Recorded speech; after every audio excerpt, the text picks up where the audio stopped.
This week happens to be Neonatal Awareness Month. In our course to fight newborn death in Nigeria, our guests will be shedding more light on the key risks newborns face during the neonatal period and to educate families on how to protect their babies. So, neonatal mortality. So, neonate is basically a newborn under the age of 30 days old. So, when a child is just born and until they turn a month old, they are called a neonate. And that period, I mean, as every mother knows, is a very vulnerable period. That's when they need to grow and gain weight and all of that.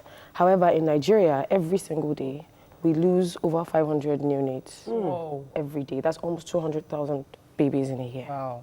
And I mean, while child death as a whole, this is under 5 years, has been reducing, neonatal death hasn't been reducing at the same rate. So for right now in Nigeria, per 1,000 births, we lose about 32 newborns, whereas globally, according to WHO, we should be having less than 12 newborns. So that's almost 3 times what it should be.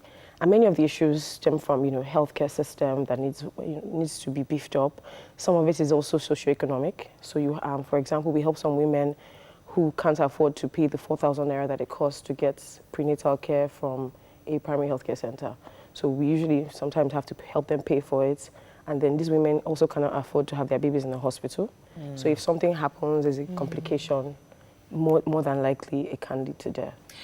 So for, a couple of years ago, one family friend lost her baby and the baby died of cold, a newborn, just about 2 days. And, so when they started explaining the story, it was more like she was just delivered and the mother had complications. So they had to start attending to the mother and neglected the child for a couple of hours, just exposed. So my question is, what's the expected care to give to a newborn within that? So the WHO has something they recommend, which is called like the six cleans.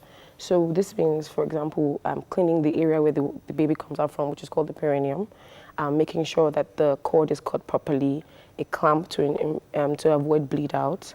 Then there's also one of the key pieces is the cloth to wrap the child with. And that needs to be done as soon as they're born. In a normal birth, they usually tell you to breastfeed the child within an hour of being born. That also provides more warmth because you're holding the child close and feeding. But in a situation where the woman had a complication and that child wasn't attended to or even taken to a NICU. So a NICU is a neonatal ICU where you can give extra attention to a child. And they usually have like a warm area for the child. So in this case, it seems like there was a gap there, and that's probably what led to this situation. My question is, who is this awareness for? Is it for the caregivers or for mothers to be? Because who needs to know this issue? It's everyone, really, because if the mothers start to talk about it and really the government starts to take a more active and deliberate role to prevent it, because it's a very niche and very specific kind of care that is needed for it. So, for example, when I had my second child, she wasn't breathing. So she had to go to a neonatal ICU. They had to give her oxygen. She had to be in a warm environment, and they decided troubleshooting to figure out what was wrong with her. So there's specialist care that is needed there. And we all know that a lot of our doctors go abroad. They don't come back.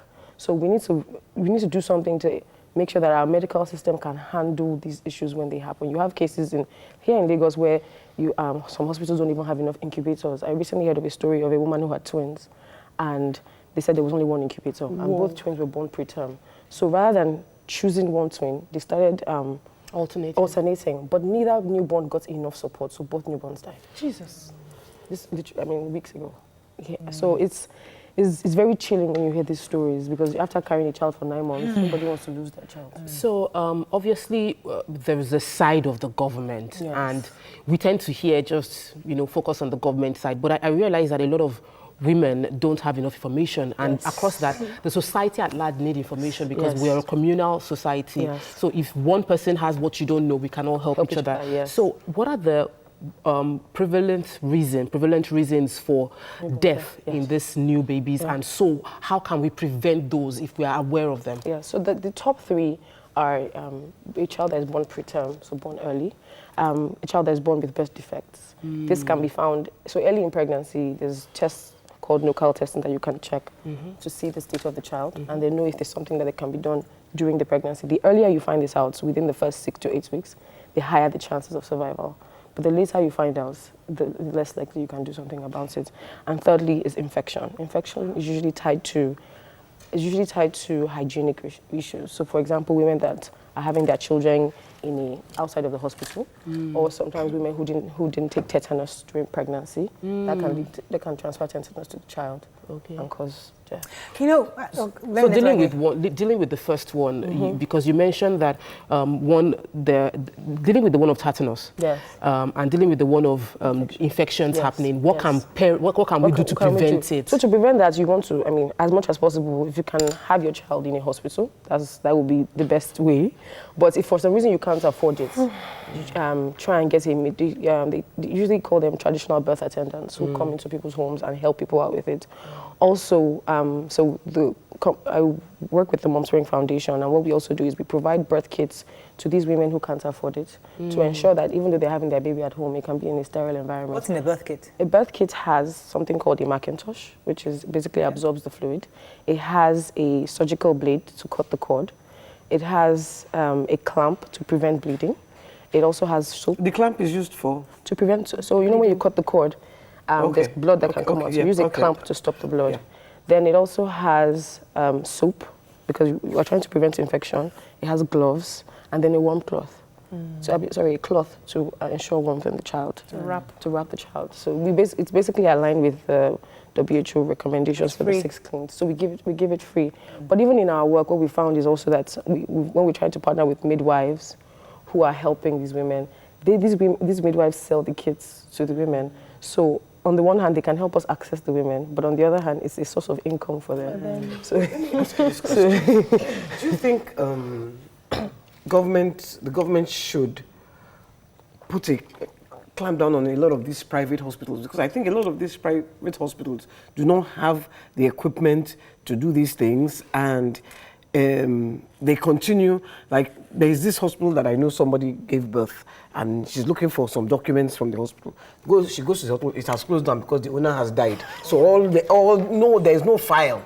In addition to, let me on the birth she gave or anything, because the hospital has probably become a house. Let me add to that question, because I also observe that it seems a lot of antenatal care we do in this country is inadequate, because somebody saw me pregnant and followed me to one of my appointments. And all they did was check the baby, check my BP, do the urine test, and that's it. Not to. But she was like, there's a proper test you do for the baby. So going back to what YK said, inadequacy of these hospitals. How do we get the hospitals to be more equipped for these kind of tests? Yes, so it would have to be policies that mandate that they must do a certain level.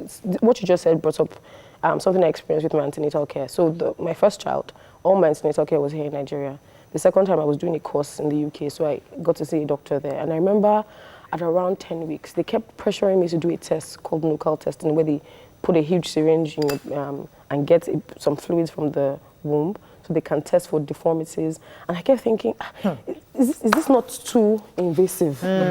Because I said my first pregnancy, nobody said anything. But then they made me sign a waiver that I chose not to do this test. And if there's a case of XYZ, it is my problem, because they did their best to try and help me. But I never even got that option. In Nigeria? I never got that option. Someone told me that she knew her baby had Down syndrome right from birth, and it was the decision they had to take. I think at 7 months, or I think 5 months, they had to decide, okay, do we keep the baby or not keep? Was it a conversation she and her husband had, but they were able to diagnose immediately. Yes. That's what not happened in Nigeria. My daughter had her baby in England. Me, I had my own baby here. She had her baby in England. And I was just like, there is no way you can die unless it's your time. No, but that's one view, yes. Because they brought out, when the baby, they were monitoring the baby, they were monitoring the mother, they were everything. And then when the baby came out, they put the baby under one warm light and they were massaging it till it woke up.